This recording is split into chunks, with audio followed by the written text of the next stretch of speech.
திருச்சி கிழக்கு விஜய் கண்டஸ்ட் பண்றாரு அப்படின்ற அடிப்படையில் அந்த தொகுதி என்ன மாதிரி இருக்கு? ஏங்க வேற என்ன சொல்லுவீங்க? திமுக ஏதாவது குறை சொல்லணும். இனிமேல் அவங்க பிஜேபி ஹெட்டில் போய் என்ன எதை செய்யணும்னா கேட்கணுங்கிற நிலைக்கு அவங்க வந்துட்டாங்க. இந்த இலவசங்கிறது கிட்டத்தட்ட 50 லட்சம் மக்கள், 1 கோடி மக்களுக்கு தேவை, நேராக போய் சேரும். திருச்சி மாநகரை பொறுத்த வரைக்கும், மாவட்டத்தை பொறுத்த வரைக்கும் உங்களுக்கும் அன்பில் மகேஷ்குமான கெமிஸ்ட்ரி எப்படி இருக்கு? தேவையில்லாத கேள்வி. அது எப்படியாவது என்னகிட்ட நீங்கள் வாங்கி நீங்கள் ஓட்டி போடணும். அதை நீங்கள் நினைக்கிற மாதிரி ஒன்றும் நடக்காது.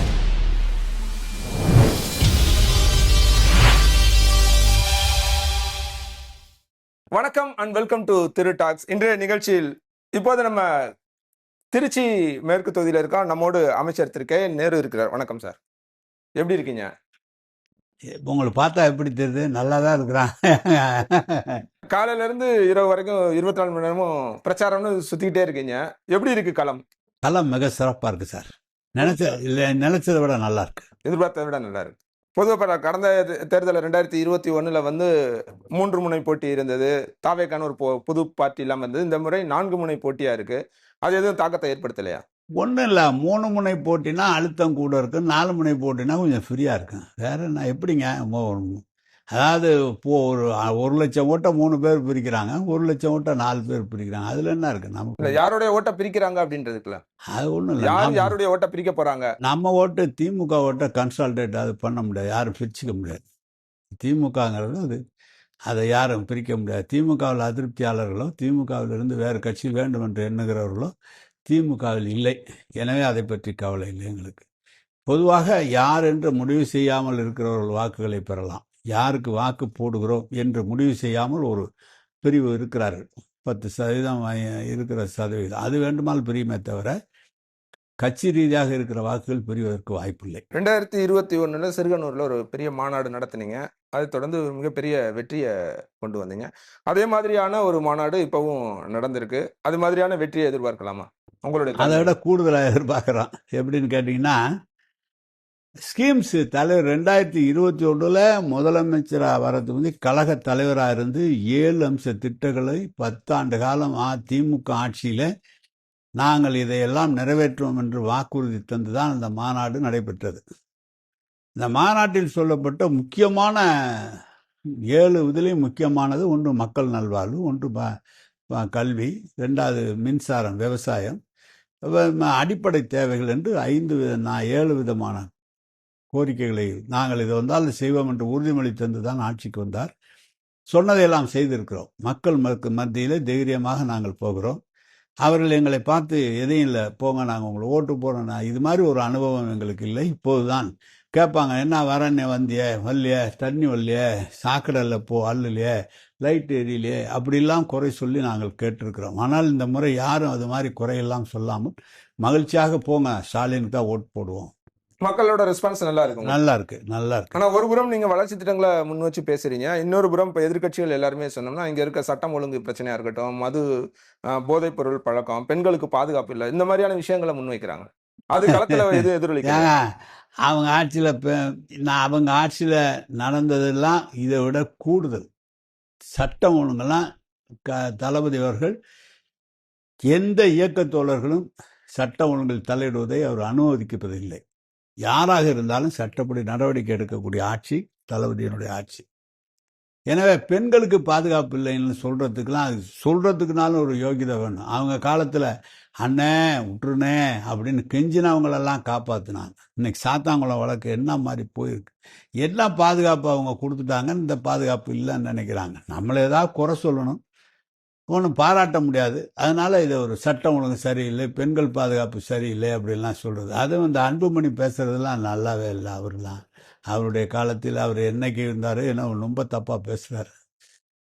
போதைப்பொருள் பழக்கம் இதெல்லாம் இருக்கு அப்படின்றது தொடர்ச்சியா விமர்சனமாவே இருக்கு இல்லையா? அது பள்ளி மாணவர்கள்ல தொடங்கி எல்லா இடத்துலயுமே பெருசா பரவலா பரவிட்டு இருக்கு அப்படின்றாங்க. பரவலாக பரவிக்கிட்டு இருக்குன்னு யாராவது ஆதாரபூர்வமாக இதை இந்த இடத்துல விற்கிறாங்க, இந்த இடத்துல சாப்பிட்றாங்க, இப்படி மாணவர்கள் செய்கிறாங்க. சும்மா 19 சொல்கிறாங்க போதைப் பொருள் வந்திருக்கு, சட்டம் ஒழுங்கு சரியில்லை, பெண்களுக்கு பாதுகாப்பு இல்லை அப்படின்னு எங்கேயாவது அங்கொரு இங்கொரு நடக்கிற நிகழ்ச்சியை வைத்துக்கொண்டு பூதாகாரமாக்கி பதில் பேசுகிறார்களே தவிர அருமையான ஆட்சி 5 ஆண்டு காலம் முதலமைச்சர் தந்திருக்கிறார். ஸோ வெற்றி வந்து மிக அருகில் இருக்கு அப்படின்னு. ஆமா, அருகில் இல்லை, இது நெருக்கிட்டான். உங்களுக்கு கீழே 41 தொகுதிகள் நீங்க பொறுப்பாளராக இருக்கீங்க, டெல்டாவும் சேர்த்து அப்படின்னும் போது ரொம்ப கவனிக்கப்படுறது அல்லது எல்லாரும் பேசப்படக்கூடிய தொகுதியா இருக்குது திருச்சி கிழக்கு. விஜய் கண்டஸ்ட் பண்றாரு அப்படின்ற அடிப்படையில அந்த தொகுதி என்ன மாதிரி இருக்கு? நான் இதோட அவரை எதிர்கொள்றதுக்கான வியூகங்கள் அப்படின்னு என்ன இருக்கு? இல்ல இதோட நான் எல்லா மீடியாக்களுக்குமே சொல்லிட்டேன். திருச்சி வந்து ஒன்றுபட்ட திருச்சி மாவட்டம் 17 சட்டமன்ற தொகுதியில் கொண்டது. 17 சட்டமன்றம். அதில் எம்ஜிஆர் இருக்கிற போது 1977ஆம் ஆண்டு அவர்கள் வெற்றி பெற்ற போது 16 தொகுதியில் வெற்றி பெற்றார்கள். ஒரே ஒரு தொகுதி திமுக வெற்றி பெற்றது என்று சொன்னால் அது திருச்சி கிழக்கு தொகுதி தான். அன்றைக்கு திருச்சி 1 என்று பெயர் அதற்கு. எனவே அவர் பெரியாரிஸ்ட் திராவிட இயக்க கொள்கையாளர்கள், திராவிட முன்னேற்ற கழக கொள்கையாளர்கள், சிறுபான்மை மக்கள் நிறைந்திருக்கிற பகுதி அந்த பகுதி. அதனால் எங்களுக்கு நல்ல சாதகமாக தான் இருக்கும் என்ற நம்பிக்கை இருக்கிறது. நம்பிக்கையோடு களங்காண்கிறோம். நிச்சயமாக வெற்றி பெறுவோம் என்ற நம்பிக்கையும் இருக்கிறது. இல்ல அவரை எதிர்கொள்றதுக்குன்னு தனியா ஏதாவது வியூகங்கள் அப்படி எதுவும் இல்ல? இல்லை, அவரு இது வந்து இவர் ரொம்ப வீக்கான கேண்டிடேட்டு, இவர் இப்போ நல்ல ஸ்ட்ராங்கான கேண்டிடேட்னு இல்லை. திமுக தளபதி என்ன சொல்றாரோ அந்த வேலையை ஸ்ட்ராங்காக இருந்தாலும் வீக்காக இருந்தாலும் செய்யணும். அதை செய்கிறேன் நான். அரசியல்ல நீண்ட நெடிய அனுபவம் கொண்டவர் நீங்க. உங்களோட பார்வையில விஜய் வந்து எவ்வளவு வாக்கு சதவிகிதம் எடுப்பார் நினைக்கிறீங்க? இல்லை, அப்படிலாம் சொல்ல முடியாது. நீங்க வந்து சொல்றது பார்த்தா இவங்க சர்வே எடுக்கிறவங்க எல்லாம் பார்த்தா பூதகரமாக சர்வே சொல்கிறார். அதான் கேக்குறேன், உங்களோட அனுபவத்துல இருந்து இப்ப இந்த மாதிரி நிறைய கட்சிகள் புதுசா கீழே கிரவுண்ட்ல அப்படி தெரியல எங்களுக்கு தெரியல. இல்ல அந்த தோராயமா எத்தனை சதவீதம் அவர்கள் அப்படிலாம் சொல்ல முடியாது. அவங்களுக்கு அவ்வளவு தூரம் அவர்களுக்கு வெற்றி பெறக்கூடிய அளவுக்கு அவர்களுக்கு பலம் இல்லை. ஆனால் பத்திரிகையாளர்களும் மீடியாக்களும் சொல்லுகிற அளவுக்கு அவர் பெரிய அந்த அளவு தாக்கம் இல்லை. இல்ல அண்மையில் வந்த கருத்து கணிப்புகள் எல்லாமே பாத்தீங்கன்னா அவங்களுக்கு 8ல இருந்து 10, 15, 20 சில இதெல்லாம் 20 அவங்க அது இருக்கலாம். அவங்க கருத்து கணிப்பு எடுக்கிறவங்க சொல்லலாம். நாங்கள் நேரடியாக வாக்கு கேட்க போகும்போது அதெல்லாம் அது மாதிரி தெரியல. அந்த அளவுக்கு வருவாங்களா அப்படிங்கிறது எனக்கு தெரியல. கிரவுண்ட்ல அந்த மாதிரி அதோட இம்பாக்ட் இல்ல. இப்ப ரீசெண்டா தூத்துக்குடியில நகர்ப்புற பகுதிகளிலே அங்கொன்று இங்கொன்றுமாக தெரிகிறது. கிராமங்களில் முழுமையாக சுத்தமாக இல்லை. ஏன்னா இப்ப அண்மையில தூத்துக்குடியில ஒரு கூட்டம் நடந்தது. கிட்டத்தட்ட கரூருக்கு இணையான ஒரு பெரிய கிரௌட் அங்க இருந்தது. சார், நான் திருநெல்வேலி பொறுப்பு அமைச்சர். நான் கேட்டேன், அங்க இருக்கிற சட்டமன்ற உறுப்பினர் கேட்டேன், ஆனால் அவர் பின்னால ஒரு 600 வண்டி 2 வீலர் வந்தது. காப்பர் லீவ் பக்கத்துல கூட்டம் போட்டிருந்தாங்க. காப்பர் லீவ் பக்கத்தில் போடும்போது 5000 பேர் உள்ளே இருக்கிறதுக்கு வாய்ப்பு இருக்குது. வெளியில் நின்னா 5-6 பேர் நிற்கலாம். அவ்வளோதான் இருக்கலாமே தவிர பெரிய கூட்டம்லாம் இல்லை அப்படின்னு தான் எனக்கு சொன்னாங்க. அதை ட்ரோனில் இழுத்து பார்த்தோம்னா நிறைய பெரிய கூட்டம் மாதிரி தெரியுமே தவிர, இதுதான் அவர் திருச்சிக்கே இந்த மனு தாக்கல் செய்யும்போது வந்திருந்தார். திருச்சியில் நமது விமான நிலையத்திலிருந்து வருகிறார். உடனே கூடவே 2 வீலரில் வராங்க. அப்படியே போகிறாரு. அப்படியே நின்று மரக்கடையில் நின்று பேசுகிறார். எங்களுடைய போலீஸ்காரர்களுடைய காவல்துறையினுடைய கேட்டேன் எவ்வளோ பேர் இருக்கும்னு. அவங்க ஒரு கணக்கு சொன்னாங்க, ஒரு 6-7 பேர் இருக்குமே தவிர ஒன்றும் இல்லை. அது ஒன்றும் பெரிய விஷயம் இல்லை. இப்போ தலைமை செயலரை மாற்றிருக்காங்க, டிஜிபியை மாற்றிருக்காங்க. தேர்தல் ஆணையத்தோட இந்த நடவடிக்கையை நீங்கள் எப்படி பார்க்க? ஏன்னா அதுக்கு முதலமைச்சர் கண்டனம் தெரிவிக்கிறாரு, ஒருதலை பட்சமாக நடவடிக்கை எடுத்துட்டாங்க அப்படின்னு. அதெல்லாம் ஒரு விஷயமாங்க. தேர்தல் ஆணையம் தான் இருக்குங்கிறத காமிக்கிறதுக்காக மாத்துறாங்க. வழக்கமான நடவடிக்கை இல்லைங்க, வழக்கமான நடவடிக்கை அந்த காலத்துல இருந்து செஞ்சா. தேர்தல் அறிக்கை தேர்தல் அதிகாரி வந்த உடனே 2 கலெக்டரை மாத்துவாங்க, 2 இதெல்லாம் மாத்துவாங்க. நானும் கேட்கிறேன், அது ஒரு வழக்கமான ப்ரொசீஜர் தானே, அதுக்கு ஏன் முதலமைச்சர் கண்டனம் தெரிவிக்கணும் அப்படின்னு? அவன் ஏங்க வேற என்ன சொல்லுவீங்க? திமுக ஏதாவது குறை சொல்லணும், அதுக்கு ஏதாவது உபயோகப்படுது. அவங்களுக்கு அந்த அதிகாரிகள் மாத்துறாங்க, டிஜிபி மாத்துறாங்க, சீஃப் செக்ரட்டரி மாத்துறாங்க. கரெக்டாக 13 நாள் 14 நாள் தான் சார் இருக்கு. அதுக்குள்ளே இவங்க என்ன தப்பு செஞ்சிருவாங்க? ஏற்கனவே இருந்தவங்க என்ன தப்பு செய்ய போகிறாங்க? அதிகாரிகள் தானே சார் எல்லாம். இப்போ வந்தவங்க என்ன அதை தடுத்து நிறுத்த போகிறாங்க? எனக்கு ஒன்றும் புரியல. அது ஒரு அதாவது மம்தா பானர்ஜி நேராக என்ன சொன்னாங்க, தமிழ்நாட்டிலும் தேர்தல் நடக்குது, அங்கே ஒரு அதிகாரி கூட மாற்றல, எனக்கு பூரா அதிகாரியும் மாற்றுறாங்கன்னு முதல் நாள் அறிக்கை விடுறாங்க, அடுத்த நாள் மாற்றுறாங்க. இது கோயின்சிடென்ட் ஆகுது இல்லை? கோயின்சிடென்ட் ஆகுது. அதோட இம்பாக்ட் தான் அதுக்காக மாத்திருக்காங்களா இல்ல முதலமைச்சர் சொல்ற மாதிரி பாஜகவுக்காக? நான் சொல்றேன், அந்த அளவுக்கு விரிவான அரசியலுக்கு போகல. நான் இந்த ஏரியாவில் ஃபீல்டில் இருக்கிறேன். அதை பத்திலாம் பேசுறது நீங்க தலைவரை பார்த்து பேசலாம். நான் எங்களை மாதிரி இருக்கிற ஆளு தலைவர் என்ன சொல்றாரு? கட்சியில முதன்மை செயலாளர் தலைவர் ஆணையிட்டால் அது நாங்க வேலை செய்யறதுக்கு தான். நாங்க தான் இந்த சொந்த முடிவுலாம் எடுக்கிறது இல்லை, எடுக்கக்கூடாது இல்லை. ஒருத்தருக்கு இல்ல வேலை. நான் உங்களுக்கு ஒரு பார்வை இருக்குல்ல, ஒரு பெரிய பழுத்த அரசியல்வாதியா இருக்கீங்க அப்படின்னும் போது உங்களுக்கு இந்த பார்வை இருக்கும். இப்ப இதை எப்படி ஒப்பிட்டு பாக்குறாங்கன்னா, நாங்க எந்த பார்வை பார்த்தாலும் அந்த கட்சிக்கு நலமா இருந்தா அந்த பார்வை சரியா இருக்கு. நான் அதுக்கு சொல்லக்கூடிய என்னுடைய உயரம் கம்மி. நான் அது கருத்தை சொல்ல விரும்பல. அதுல ஒரு கேள்விதான், அது நீங்க பதில் இருந்தா சொல்லுங்க. இப்ப இது எப்படி ஒப்பிட்டு பாக்குறாங்கன்னா, திரு எடப்பாடி பழனிசாமி வந்து ரீசெண்டா இவரை போய் பாக்குறாரு, அமித்ஷா போய் பார்த்துட்டு சில கோரிக்கைகள்லாம் சொன்னதாக சொன்னாங்க. அதன் நீட்சியாக அல்லது அவர் கேட்டுக்கொண்டதுக்கு இணங்க இந்த நடவடிக்கை எல்லாம் இருக்கா? ஏன்னா மாற்றப்பட்ட அந்த தலைமைச் செயலர் கூட இவர்கிட்ட கூடுதல் செயலரா பணியாற்றிய ஒருத்தர் சாய்குமார் என்கிட்ட தான் இருந்தாரு. சாய்குமார் என்கிட்ட 2 வருஷம் இருந்தாரு. நாங்க எங்க ஆபீஸ் எங்க இருந்தாரு. அப்ப இது ஒருதலை பட்ச நடவடிக்கைன்னு நம்ம பார்க்கலாம். ஏங்க அவங்க போய் நீங்க வந்து அதிமுக இனிமேல் வந்து அவங்க பிஜேபி ஹெட்டில் போய் என்ன எதை செய்யணும்னா அவங்க கேட்கணுங்கிற நிலைக்கு அவங்க வந்துட்டாங்க. அதுதான் அந்த காலத்துலேருந்து நம்ம சொல்லிட்டு இருக்கிறோம். அவங்க வந்து பிஜேபி கிட்ட கீழே போயிட்டாங்க. அவங்க போய் சொல்றாங்க இதை மாற்று அதை மாற்றுன்னு சொல்றாங்க. அவங்க கேட்குறாங்க. இதுலேருந்தே தெரிஞ்சுங்க, நாளைக்கு ரூலிங் பார்ட்டியாக வந்தாலும் அவங்க தானே மேலாண்மை பண்ணுவாங்க. இவங்களால பண்ண முடியாதுல்ல. லஞ்ச ஒழிப்பு டிஜிபியா இருக்காரு, லஞ்ச ஒழிப்புத்துறை டிஜிபியும் மாத்திருக்காங்க. அதை நீங்க எப்படி பாக்குறீங்க? ஏன்னா ஏற்கனவே ஒரு வழக்கு இடி வந்து உங்கள் மீதெல்லாம் ஒரு புகார் சொல்றாங்க, பணி நியமன முறைகேடு இருக்குன்னு சொல்லி புகார் சொல்றாங்க, அதை விசாரிக்க சொல்றாங்க. ஏற்கனவே இருந்த டிவிஎஸ்சி விசாரணையை தொடங்கிட்டாங்க. இந்த சூழல் அவர் மாத்துறது அப்படின்றது எப்படி புரிஞ்சுக்க சொல்றது? முழுக்க நாள் விளக்கம் சொல்ல முடியும். ஆனால் it is bending with court. நான் எதையும் அதை பத்தி பேச விரும்பல. லீகலா அடிபட்டு லீகலா நிக்காது தப்பா போயிடும். லீகலா கோர்ட்டுக்கு முன்னால நாங்க இருக்கும்போது நாங்க எப்படி அது அபிப்பிராயம் சொல்லுவோம்? கோர்ட்ல தான் சொல்ல முடியும். இப்ப வேட்பாளர் நேர்காணல்ல நீங்க அந்த பேனல்ல இருந்தீங்க, நீங்க எல்லாருமே பாத்தீங்க. அந்த நேர்காணல் என்ன அடிப்படையில எப்படி நடந்தது?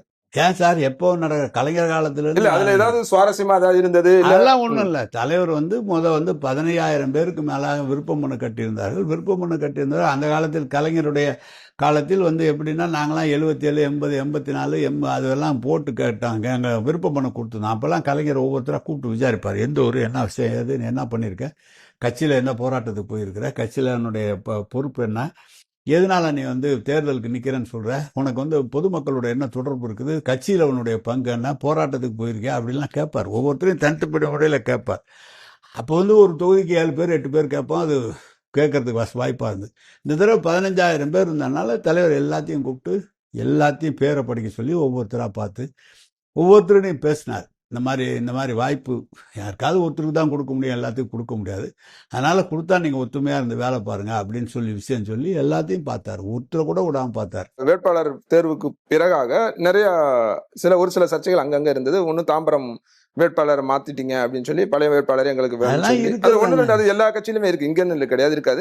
ஆனா பெரிய அளவுல பேசப்பட்டது RSS பின்புலத்துல இருக்க ஒரு வேட்பாளர் நத்தம் செல்வகுமாரை வந்து நீங்க RSS பின்புலத்துல இருக்கவரை தேர்வு செஞ்சிருக்கீங்க அப்படின்றது சமூக ஊடகங்களையும் சரி, வெளியிலையும் சரி, பொது வெளியிலையும் சரி பெருசா பேசப்பட்டது. என்ன சார் எங்க கிட்ட இருந்தா RSS பின்புலத்துல இருந்தவர் எங்க கிட்ட இருந்தாங்க? எங்க கிட்ட இருந்தால்தானே அவங்க கூட்டு போனாங்க. நாங்க எங்களோட இருந்தவர் தானே அவரு. என் தொகுதிக்காரரு, என்னோட இருந்தவர், எங்களோட இருந்தவர், எங்களுக்கு ஆதரவா இருந்தவர், தேர்தல் வேலை பார்த்தவர். அப்புறம் அவரு போய் என்ன அவருக்கு சேர்த்தா ஒண்ணு இல்ல, நாங்க சேர்த்தா RSS எப்படி? இல்ல அவருடைய பேட்டி எனக்கு பிரதமர் தான் இல்ல, RSS தான் நான் பின்பற்றேன் அப்படின்னு சொல்றாரு. சமுதாய ரீதியா ஒரு இயக்கத்தை நடத்துறார். சமுதாய ரீதியா அந்த சமுதாயத்துக்கு எது நல்லது வேணுமோ அதை கேட்கிறாரு. யாரையோ போய் பார்க்கறாரு, கேட்கிறாரு. இது ஒரு பெரிய பிரச்சனையா சார்? RSS பின்புலம் எல்லாம் கிடையாது சார். ஒரிஜினல் எங்க திமுக காரர் தான் அவர் அந்த சமுதாய பணிக்கு போனார். திமுக இருந்து அங்க போனாரு. ஆர்ஜின் திமுக தான். ஆமா, ஆர்ஜின் அவர் தான்.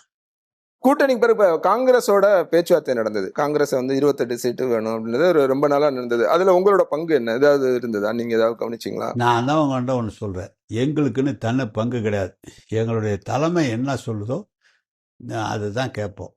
அதுபடி அவர் என்ன சொல்றாரோ அதை கேட்போம். அவங்களோட பேசுங்கன்னா பேசுவோம். அதுதான் எங்களுடைய வேலையை தவிர. ஆனால் அதில் இருக்கிறவர்கள்லாம் எனக்கு போய் ரொம்ப நண்பர்கள். காங்கிரஸ்ல இருக்கிறவர்கள்லாம் இல்ல. அந்த பேச்சுவார்த்தை என்ன அடிப்படையில் தலைமை சொல்றாங்க? அவங்க நின்னாட ஜெயிச்சடம் வேணும்னு கேட்டாங்க, கூடுதலா வேணும்னு கேட்டாங்க. எந்த இடம் உனக்கு வெற்றி வாய்ப்பு இருக்குன்னு அவங்க சொன்னாங்க. அது தலைவர் அப்படி பார்த்தாங்க. ஆரம்ப கட்டத்திலே உங்க கூட்டணியில இருக்க எல்லா கட்சிகளுக்கும் முன்பாக போய் சீட்டு கேட்டாங்க. 28 சீட்டு வாங்கினாங்க. கடைசியா தான் பட்டியல் கொடுத்தாங்க. அங்கே உள்ள சின்ன சின்ன பட்டியல் கொடுத்த 10 நாள் கழிச்சு தானே சார் வேட்பாளரை கொடுத்தாங்க. அதுக்கு நாங்க என்ன பண்ண முடியும்? ஏங்க கூட்டணியா நாங்க ஒத்துமையா இருக்கோம். ஏங்க எங்களை ஒத்துமையா அதுக்குள்ள எதுவுமே வரல.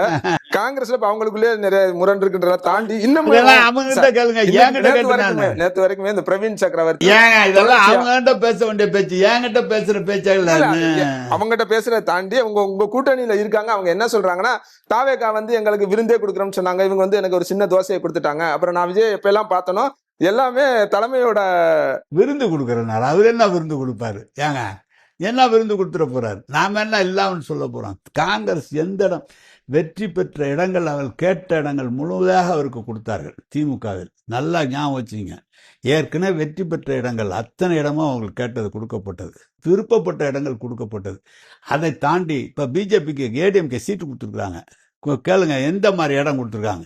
எல்லாம் திமுக அமைச்சர் வெற்றி பெற்ற பெரு வாக்குகள் வித்தியாசத்தில் வெற்றி பெற்ற இடமா பார்த்து கொடுத்துருக்காங்க. அன்புமணி கொடுத்துருக்காங்களே, என்ன அவங்களுடைய வெற்றி பெற்ற இடங்களா கொடுத்துருக்காங்க? ஜி.கே. வாசனுக்கு லெப்டில் கொடுத்தாரு அப்படின்னு சொன்னாங்க. எனக்கு உண்மையை நான் பார்த்து தெரியாது. 6 தொகுதி இது உங்களுக்கு, நீங்கள் போங்க 5 தொகுதின்னு சொன்னாரே தவிர ஒரு கலந்துரையாடை பண்ணி அவங்களோட இவங்களோட விருப்பத்தோடெல்லாம் அவர்கள் செய்யவில்லை என்று வெளிப்படையான சொன்னது தான் தெரியும். எனக்கு வேற ஒன்றும் தெரியாது. ஆனால் கழகத்தை பொறுத்தளவு கழக அந்த கட்சி தலைமையோடு மணிக்கணக்கில் பேசி அதை சரி பண்ணி கொடுத்தார்.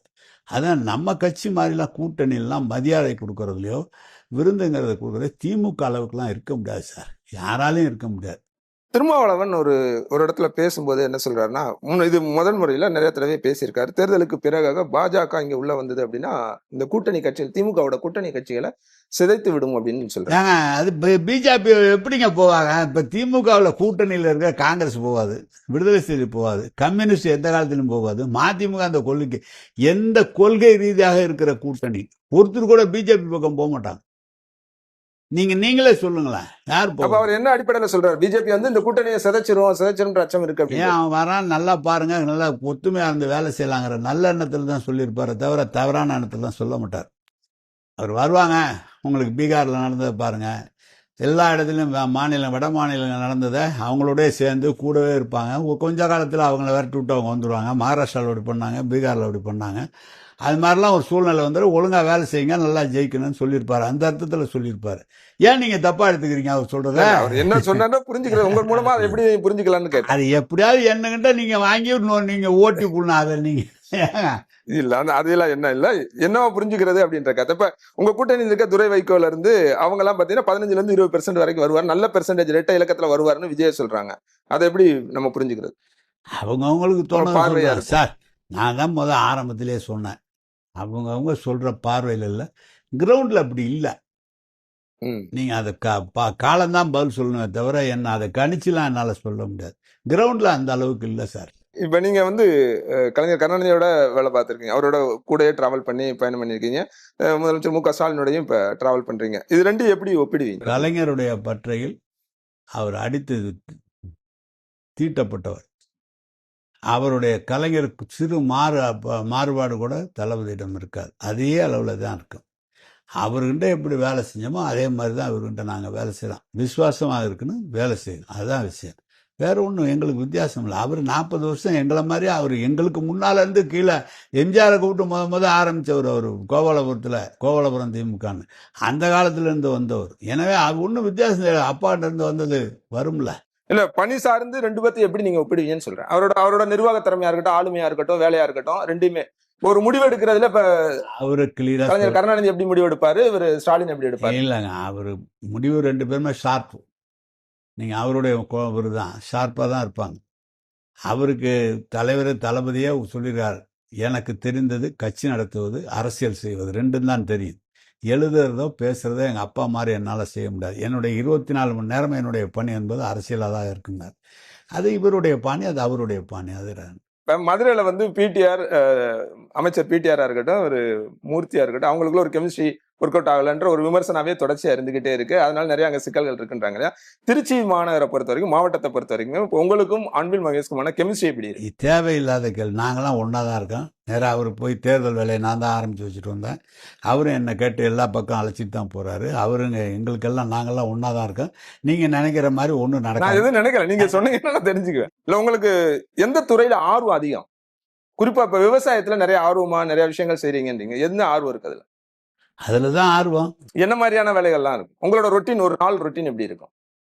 சார் நீங்க எங்க தேர்தல் நேரத்துல காலையில இருந்து சாயந்தரம் வரைக்கும் இல்ல, பிரச்சாரத்துல இப்ப இருக்கீங்க. மற்ற காலங்களில கூட கடந்த காலத்தில் செலவிட்டது போல விவசாயத்திலேயோ மற்ற பணிகளிலோ சொந்த பணியில செலவிடுவதற்கு எனக்கு நேரம் இல்லை. ம், ம். என்னால் முடியவில்லை நேரம்.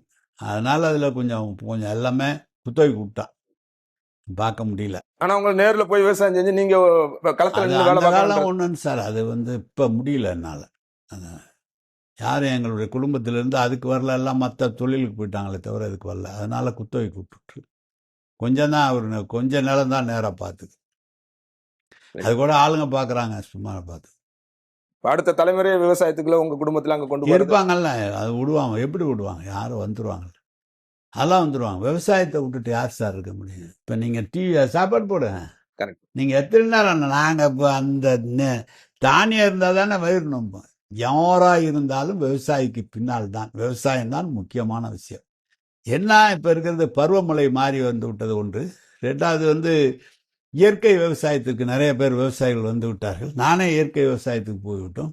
உரங்கள்லாம் அதிகமாக பயன்படுத்துறதே இல்லை.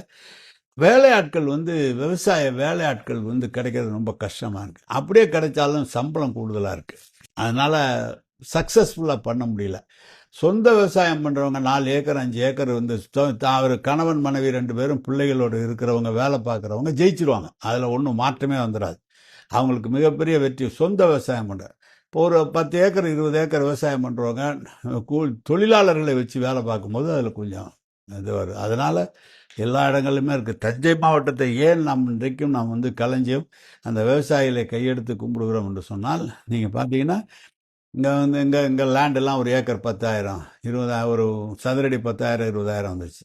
ஆனால் அங்கேயும் வந்துருச்சு. ஆனால் ஒருத்தர் கூட விற்காம என்ன விவசாயம் பார்த்துட்டே இருக்கிறாங்க. அதனாலதான் அந்த விவசாயிகளை கும்பிடுறது. நிலத்தை வித்தால் 1 கோடி ரூபாய் விற்கும்.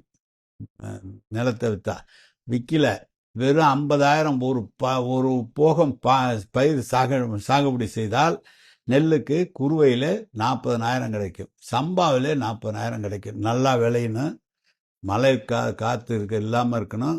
அப்படி இருந்தா வருஷத்துக்கு 80,000 ரூபாய் கிடைச்சதுன்னா பெரிய விஷயம். செலவு போய் 80,000. ஒரு குடும்பத்தில் 2 ஏக்கர் இருந்தாங்கன்னா 1.5 லட்சம்னா மாசம் அவங்களுடைய குடும்ப செலவு. அதுதான் அவங்க அதை விடாம இன்னும் செஞ்சுட்டு இருக்கிறதுனால தான் அந்த தஞ்சை விவசாயிகள் பெருமையா இருக்கு. இலவசம் எந்த அளவுக்கு முக்கியம் நீங்க நினைக்கிறீங்க? இலவசம் அவங்களுடைய உயர்த்துது இல்லைங்க. இலவசம் அவரு சொல்றது நீங்க விடியல் பயணமாக இருக்கட்டும், உரிமை எல்லாமே நீங்க இடைநிலை கல்வி இடைநிலை இருக்காது, இருக்காது. முழுசா படிக்கிறாங்க. காலை உணவுன்னா அவங்களுக்கு கவலை இல்லாம அனுப்புறாங்க. எல்லாமே தேவையானது. வேலைக்கு செய்யற பெண்களுக்கு விலையில்லா பயணம் கொடுக்குறாங்கன்னா அது தேவை. மாசம் 800 ரூபாய் 900 ரூபாய் மிஞ்சுது.